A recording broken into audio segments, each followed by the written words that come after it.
Hey everybody, Dutch Sense here. 3:19 a.m. Central Time on Sunday, May 31st, 2015. And I've got you looking at Earthquake 3D, which is a USGS feed of the most recent earthquakes. And right now we're looking at the last 48 hours of movement.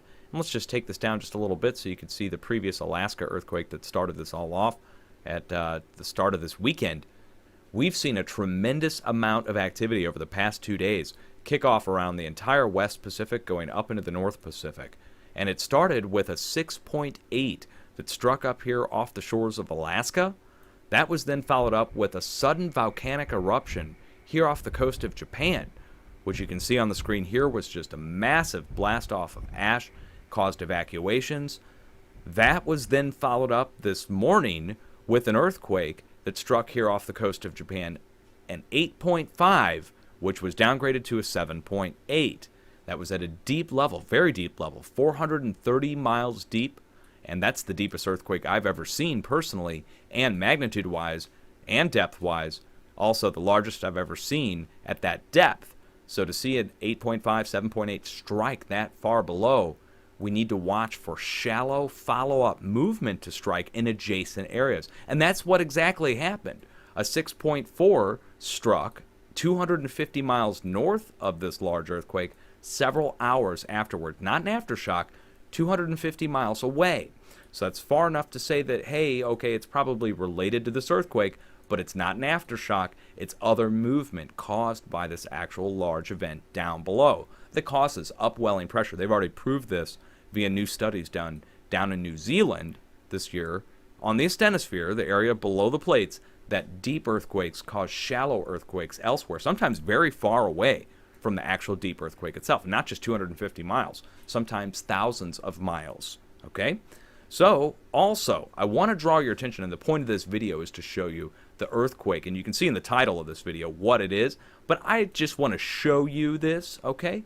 3.4 struck in South Illinois this morning. Very rare. As you guys may know, I live here in St. Louis, Missouri, right along the New Madrid seismic zone, always paying attention to this zone to see if there's any movement at all. And I can tell you, over the last several years, there has not been any noteworthy movement in the region. Specifically in South Illinois, not much activity at all. So a day and a half ago, I issued an earthquake forecast directly for this area in South Illinois. And I'll put a link down below so you can go listen to it directly, where I specifically move my mouse over this area and I say, watch out here for 3 to 4.0 earthquake activity over this coming week. And that was roughly 2 days ago, a day and a half ago. Then yesterday morning, this hit, a mid 3.0, 3.4 earthquake. Now, let's go look it up. Let's get the actual coordinates on this. Whoops, clicked it a few too many times there. All right, so we'll get the coordinates, and of course I've already looked this up. I already know what's there, but I want to show you, okay?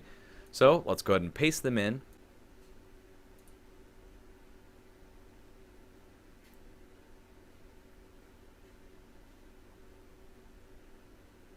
Okay, so here we are. Here's the earthquake epicenter in South Illinois. And let's just back this out a little bit. You can see they're already marked here, but we can zoom in and prove it to you if you don't believe me. Here's our oil well head, or our gas well head, and our tanks. We can go over here, take another look. Here's some. Here's the shadow of the well. Maybe there's a better view of that. Here's another one here. Ah, okay, there. Great. You can really make out the shadow on the wellhead there. So when we're looking at this, we're seeing a 3.4 earthquake, very rare to strike in South Illinois to begin with, and to top it off, it strikes at a fracking operation. Now, what does this mean? This means we need to add Southern Illinois to the mix for the fracking earthquakes to develop at this location as well. Once you start seeing those mid 3.0 earthquakes develop at a fracking operation, you can expect more of those type of earthquakes at the same fracking operation or nearby operations. Why?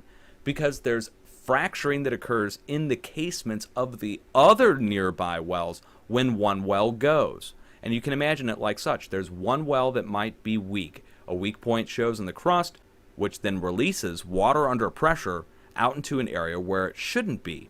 That then causes the earthquake like what we see here. Those earthquakes then cause other wells to fracture. Those other wells then spread out like this earthquake, cause another series of 3 or 2 or 3.0 earthquakes. And you eventually get what is called, I call, a super fracture, where there's a buildup of pressure in the region. Enough wells have fractured and leaked out their contents under high pressure, and it causes a 4 to 5.0 earthquake, like what we saw across Arkansas at the fracking operations in Arkansas in 2011, in Oklahoma in the fracking operations in 2011, in Colorado in the fracking operations in 2011, also down in Texas in 2012, 2013, 2014, in Kansas 2013 and 2014, in Oklahoma 2013 and 14. We saw all of these states experience multiple superfracture events, which then led to other areas going. Most recently, Texas, just the past few weeks, there was a 4.0 that struck south of Dallas at Venus, Texas, at a fracking operation. Now, that's not a shock. That's a spreading out of the superfracture. Now, the flooding has recently cut things off. That's going to change in just a few after the water drains away in the next several weeks. But right now, we need to watch in the areas that are showing movement, and that now includes southern Illinois. On the New Madrid seismic zone, Wabash Valley seismic zone, they're fracking. That is the worst idea in the world, in my opinion, and we're going to have to watch for more earthquakes to strike at that location, just like down in Texas. We won't see it die out until the oil companies, the gas companies, back off. No one's saying quit. No one's saying close down the wells. But pressure needs to be reduced, drawn back. Wells need to be drained at some point, in some instances. And that will cut out your earthquake threat while we're under this state of unrest. And the last 7 days has been a tremendous state of unrest across the globe. No doubt about it. When you look around and you see the earthquakes that have occurred, it's been wild. So, seeing that strikes South Illinois, this is fracking in my neighborhood, guys. And to see an earthquake there, it's not good. And I hope you guys get the word out to the people who live in Illinois and in the Midwest. There's millions of people that live in this region that need to know that this is going on. And they need to know to watch out going forward into the future at this location in particular for greater and more swarms of earthquakes to strike. This will not be the last earthquake at this location. No doubt about it now. Much love, guys.